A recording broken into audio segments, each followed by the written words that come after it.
人生就如一條小徑，穿越咗四季嘅風景，有得有失，笑中帶淚。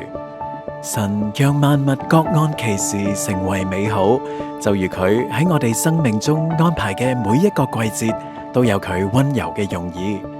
有時春光明媚，有時風雨飄搖，人生如朝露。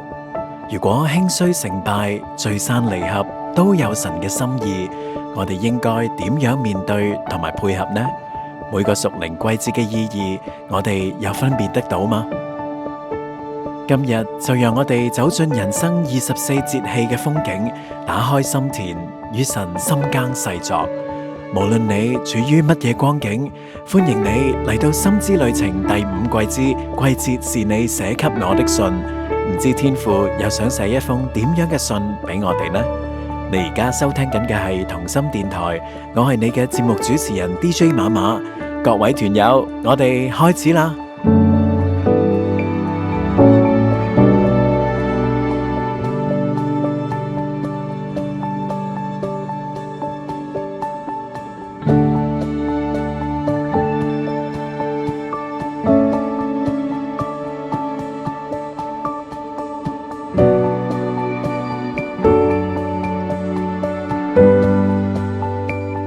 列王記上19章1至18節，亞哈將以利亞一切所行的和他用刀殺眾先知的事都告訴耶洗別。耶洗別就差遣人去見以利亞，告訴他說：明日約在這時候，我若不使你的性命像那些人的性命一樣，願神明重重地降罰與我。以利亞見這光景，就起來逃命，到了猶大的別是巴，將僕人留在那裏，自己在曠野走了1日的路程，來到一棵羅藤樹下，就坐在那裏求死，說：耶和華，罷了，求你取我的性命，因為我不勝於我的列祖。他就躺在羅藤樹下睡着了。有一個天使拍他說：起來吃吧。他觀看，見頭旁有一瓶水與炭火燒的餅，他就吃了喝了，仍然躺下。耶和華的使者第2次來拍他說：起來吃吧，因為你當走的路甚遠。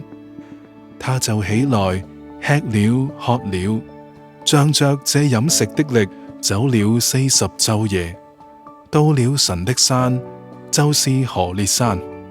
他在那裏進了一個洞，就住在洞中。耶和華的話臨到他說：以利亞啊，你在這裏做什麼？他說：我為耶和華萬軍之神大發熱心，因為以色列人背棄了你的約，毀壞了你的壇，用刀殺了你的先知，只剩下我一個人，他們還要尋殺我的命。耶和華說：你出來站在山上，在我面前。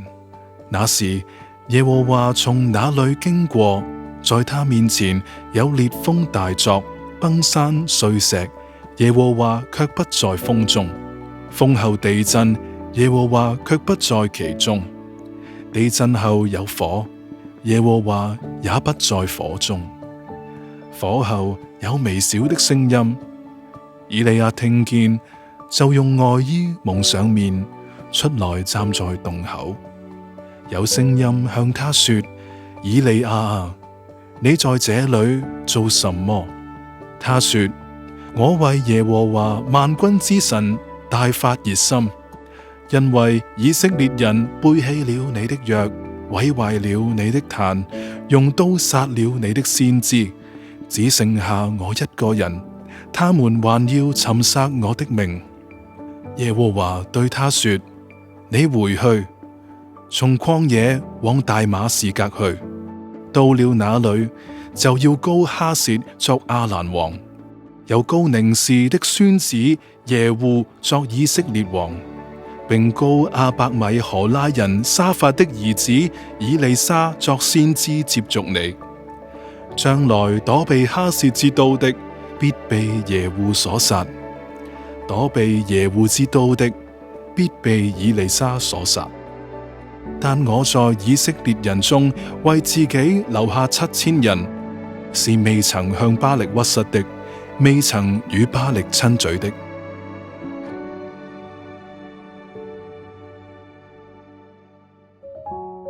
各位團友，嚟到處暑嘅節氣，你感受到天氣同大自然嘅變化嗎？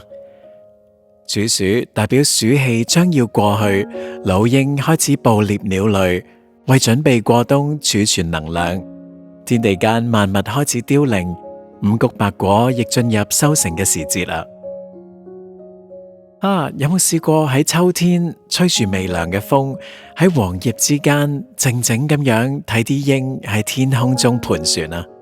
同你喺夏天睇空中嘅飛鳥嘅感覺好唔同㗎，硬係有一份淡淡嘅秋愁嘅感覺。正所謂落葉知秋，唔單止樹葉落下會讓我哋感受到一份秋天獨有嘅愁緒感，亦讓人共鳴得到，原來生命裏面都有一啲人、一啲事情，當時候到啦，都會有消逝、結束同埋枯萎嘅一日。秋來也秋去，原來秋風真係特別容易教人掉眼淚，勾起一啲回憶嘅。夏天嘅時候呢，係成功茂盛綻放嘅季節，我哋好少會諗到，原來式微嘅一日係會到嚟嘅。我哋內心深處仿佛有一個渴望，一個對永恆嘅夏天嘅渴望。我哋想每段美好嘅關係，每件事情都可以延續落去。但願人長久，不散嘅筵席，冇錯啫。所以當秋天嚟到，我哋發現自己唔再枝繁葉茂，好嘅事情原來會完結㗎，嗰種失落感好難受。我哋不斷咁樣問點解，找錯處，企圖留住美好嘅時光，留多一刻都係好㗎。我係咪冇用啦？我過氣啦？係咪我老咗冇用？你哋就唔要我？唔好唔要我，唔好離開我，好唔好？自憐同比較呢兩位好朋友，趁機成為完美嘅助攻。呢個由高處開始向下滑嘅感覺，比起真正向下滑嘅時候更加煎熬。然後當我哋環繞四周，發現其他人正係繁花似錦，枝葉茂盛，原來淨係得我係秋天咋。嗰種酸溜溜嘅感覺油然而起。點解人人都咁好嘅，得我咁潦倒？咁得啦，有佢哋得啦，唔使我啦，你哋開心咯。係咪神愛佢多過愛我？我唔想亂諗嘢噶，係咪我嘅時間到啦？原來落葉讓人焦慮，讓人恐懼。人有時真係好煩，有又嫌多，冇又嫌少。夏天我哋又嫌忙，而家秋天啦，冇得忙啦，我哋又嚟擔心，冇咗先至嚟珍惜。我知花無百日紅啊嘛，係人都知噶啦，但係原來經歷過先會發現係咁難受。各位團友，我哋先唔好急住批判自己點解會有呢啲諗法，讓我哋一齊承認呢啲聲音真係好真實、好大聲，而人人都會有。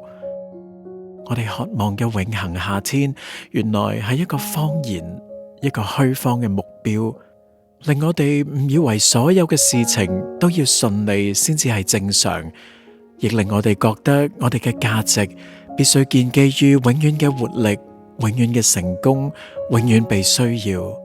世界每日逼住我哋進步，要有效率，要得人中意，讓我哋好攰。讓我哋首先察覺呢一份永恆嘅夏天嘅渴望，正正原來影響得我哋好深。除咗要覺察永恆夏天嘅呢個謊言，我哋第二樣要學嘅功課就係要學識停頓，返去神嘅愛裏面。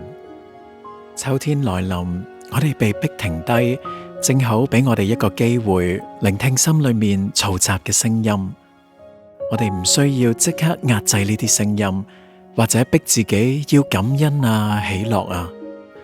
上次講過，秋天係神邀請我哋往內走嘅季節，帶住呢一切嘅混亂嚟到神嘅面前安歇落嚟。想象一下，我哋而家就坐喺主耶穌嘅旁邊，我哋可以好坦誠咁樣將心裏面所有嘅說話，無論幾唔好聽、幾陰暗嘅心聲，都一一講俾佢聽。主啊，我成日諗，係咪我做得唔夠好、唔夠叻，所以你唔再用我？我係咪被淘汰緊？我好怕自己冇價值啊，怕其他人唔要我。主啊，我睇見身邊嘅人好成功，我個心好唔舒服，我好妒忌啊，覺得自己好失敗，我覺得你好偏心。主啊，我覺得好唔公平，我盡心盡力，點解今日會淪落到咁嘅地步？我覺得冇人明白我，連你都好似沉默唔理我，你係咪唔再理我啦？我哋喺度深呼吸，同神傾下偈，沉澱一下，慢慢將感受向主講出嚟。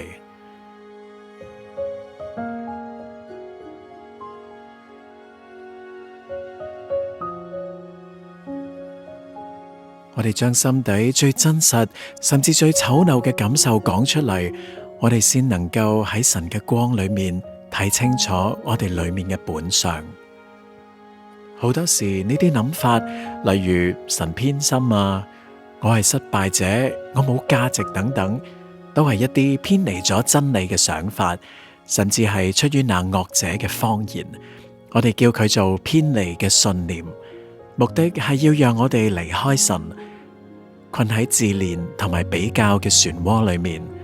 而家我哋一齊啊，邀請主耶穌嘅愛同真理進入呢一個場景，讓我哋喺佢絕對安全嘅愛裏面學習分辨呢啲想法。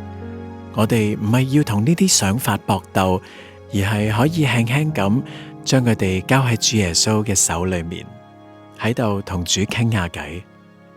我哋可以試下咁祈禱啊，主啊，我呢一個覺得你偏心嘅想法，我交俾你，請你用你嘅真理光照我。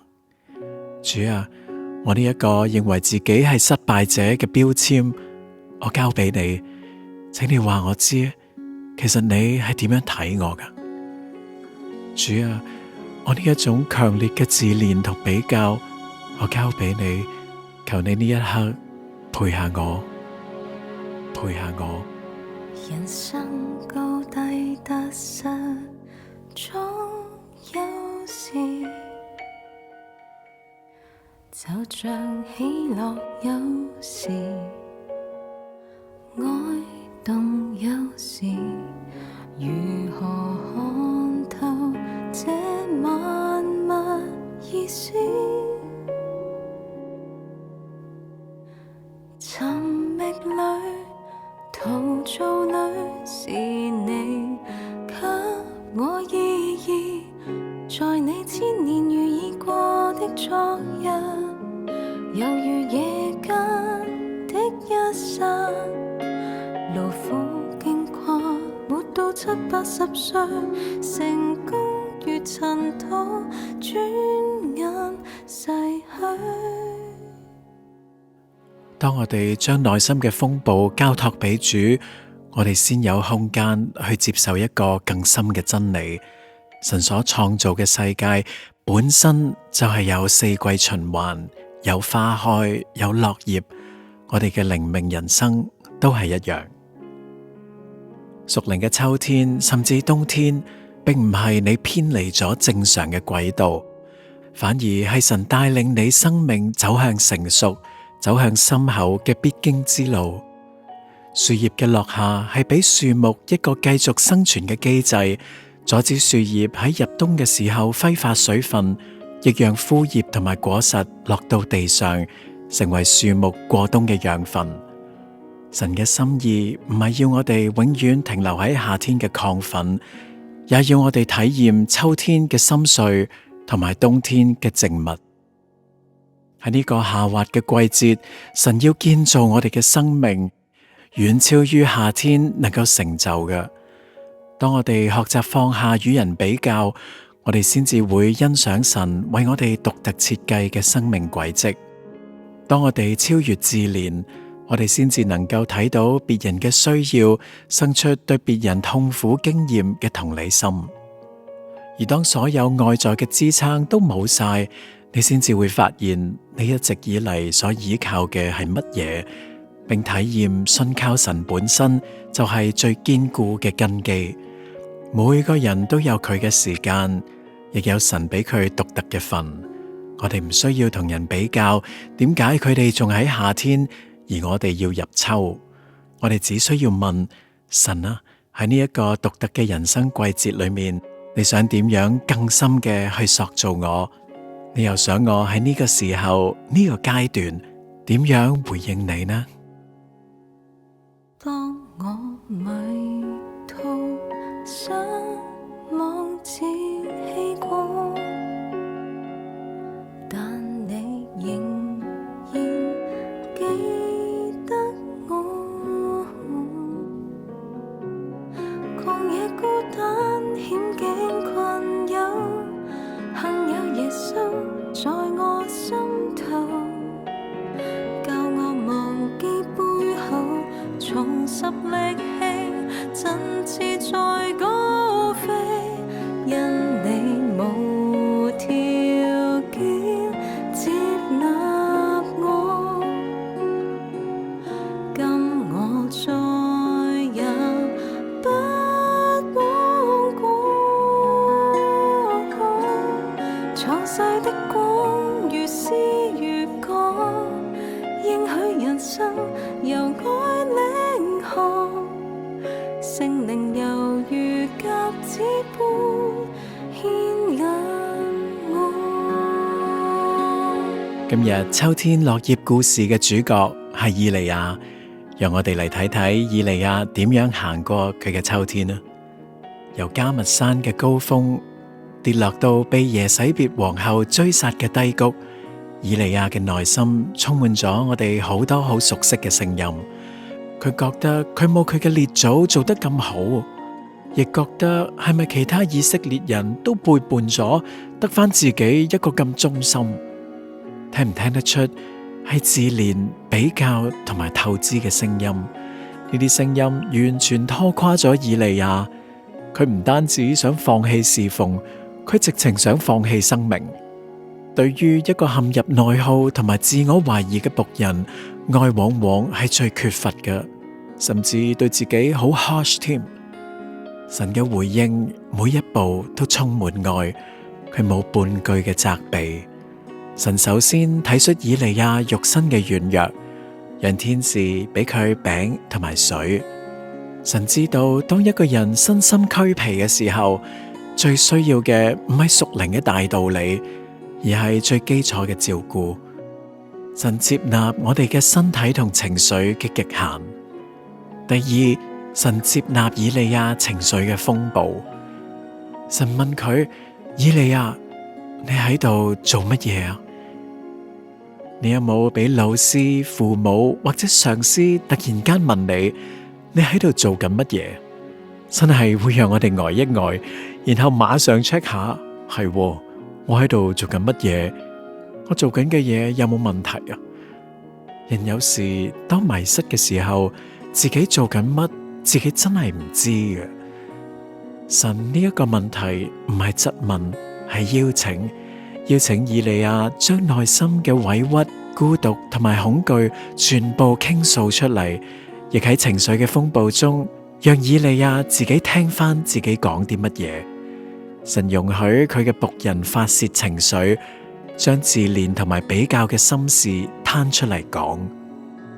第三，神轉變溝通嘅方式，佢唔喺烈火同狂風之中，而係喺微小嘅聲音中顯現。喺以利亞進入未來新嘅一頁，學習退落嚟嘅時候，唔再喺如同烈火中嘅事工中體會神。神仿佛想以利亞喺回歸平靜嘅第二里路，用一種更安靜、更深入嘅方式嚟認識神。而神俾以利亞最後嘅使命，先至係最深刻嘅功課，就係交棒同傳承嘅功課。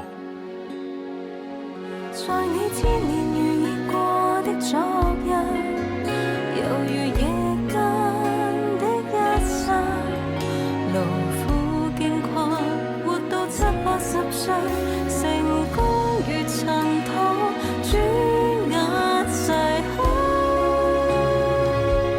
當照顧咗以利亞嘅需要之後，神對佢講：你要膏以利沙作先知，接續你。呢個安排對於一個習慣咗喺 Spotlight 中侍奉、做慣男一、正陷入自憐嘅先知嚟講，係一個極大嘅挑戰。我哋可以想象以利亞內心可能又會響起新一輪嘅自憐同埋比較。咁即係點啊？我而家冇用啦，所以要揾個新人嚟取代我。點解要我親自培育接替我嘅人？睇住佢成功，我個心好唔舒服啊！係咪神已經唔中意我，所以佢揾過第二個，唔要我？我哋可能都係一樣咁諗，好似要換角啦，唔到佢揀咁。但我哋睇清楚，神嘅心意唔單止係興起以利沙作先知，亦係呼召以利亞作傳承同埋交棒嘅人。以利亞信仰嘅路未完，佢仲有一大段嘅路要同主繼續行。神要以利亞脫離自憐，更要拯救佢脫離個人主義嘅捆綁，讓佢同與人比較嘅困局中釋放出嚟。神要將佢嘅生命從一個單打獨鬥嘅勇士提升為一個孕育未來嘅導師。要明白同埋接受主嘅心意嘅先決條件，係以利亞要學習以主為中心，亦以主為滿足。以利亞要誠實咁樣面對自尊，面對個人成就，亦要靠主學習放手，係好唔容易，卻非常重要嘅一課。但若干年後，當佢回頭看，可能佢會發現一路以來，原來主冇離開佢，冇放棄佢，而佢亦由個人主義轉化為成就他人，甘心放下自己，引育屬靈群體嘅僕人，一生活喺主嘅心意，直到主用馬車接佢走。當我迷途失望自欺過，但你仍然記得我。曠野孤單險境困憂，幸有耶穌在我心頭，教我忘記背後，重拾力氣，振翅再高飛。因你無條件接納我，今我再也不彷徨。錯世的光如詩如歌，應許人生由我領航，聖靈猶如鴿子般牽引我。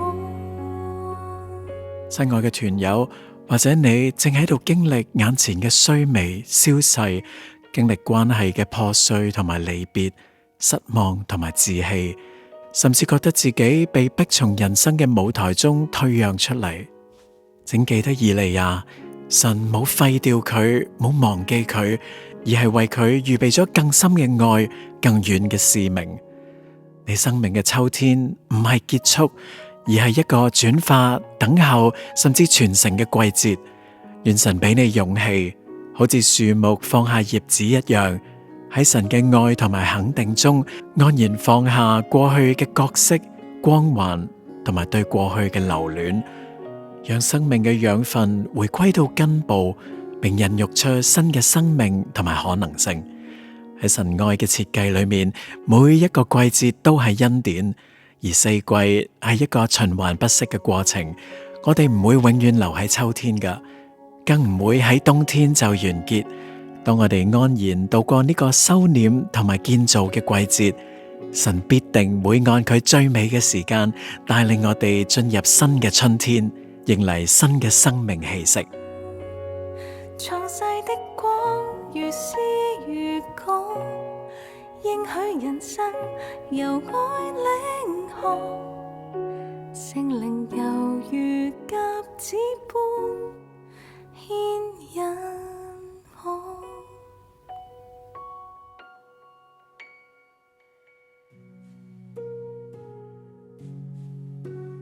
喺呢個季節，你生命中有冇啲乜嘢正喺度消逝、離開、完結㗎？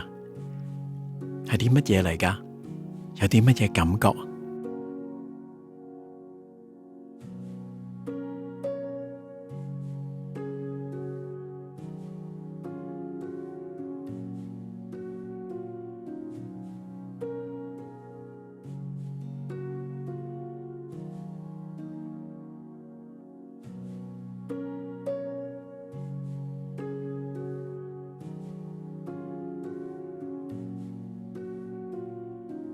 之前提過一啲偏離嘅信念，例如神偏心啊，我係失敗者，我冇價值等等。你呢？有冇邊啲偏離嘅信念需要主用真理嚟光照同埋醫治㗎？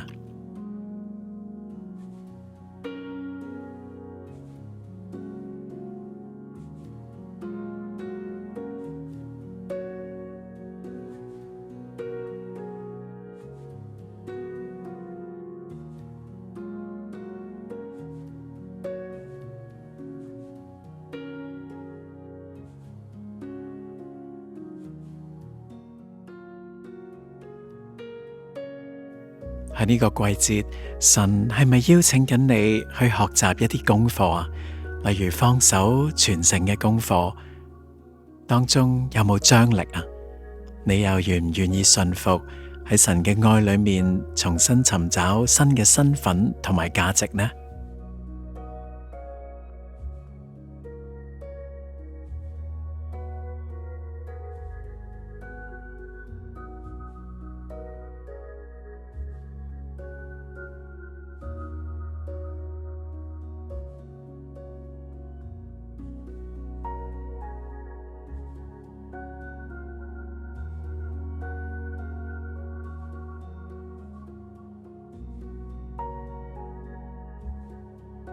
掌管四季嘅主，多謝你。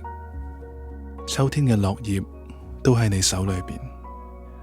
面對衰微同埋消逝，我有時真係會覺得有不安，會唔捨得同埋唔肯放手。求你幫助我喺呢個屬靈嘅秋天，首先回到你嘅愛裏邊安息。求你俾我經歷係你同我一齊誠實面對內心嘅掙扎同埋聲音。主啊，求你幫助我分辨我嘅意念，邊啲將我拉近真理，邊啲令我偏離你。亦求你賜我心入邊有謙卑，屬靈眼界可以更廣闊，俾我睇到喺你裏面我嘅價值係永不動搖。我願意以信心去進入新嘅季節，用新嘅方法去服侍你，服侍你所愛嘅群體。奉主名求，阿門。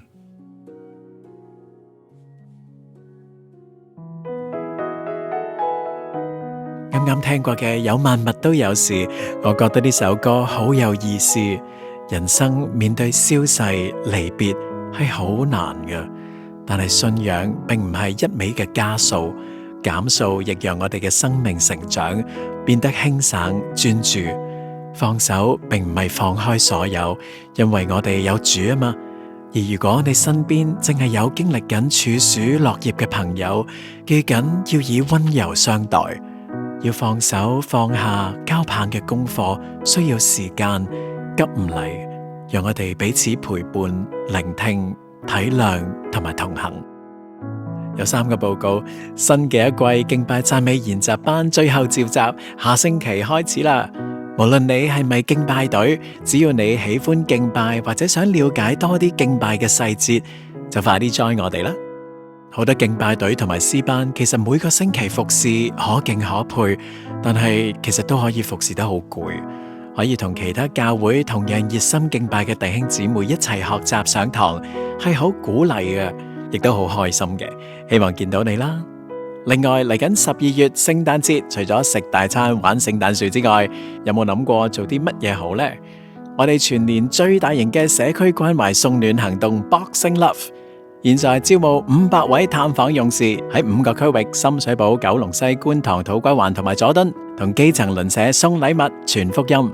我哋嘅信仰唔單止係個人與神嘅關係，更加反映喺我哋愛鄰舍嘅心。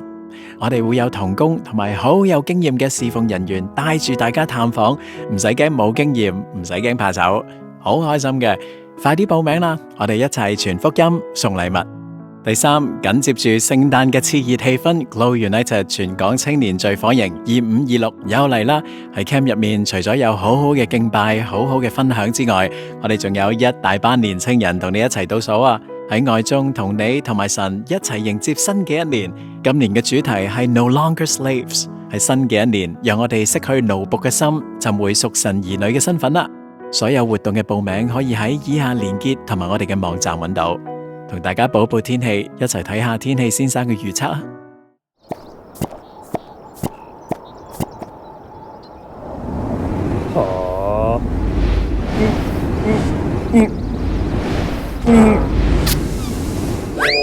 天氣持續轉涼乾燥，日間部分時間天色明朗，係秋分嘅節氣啊！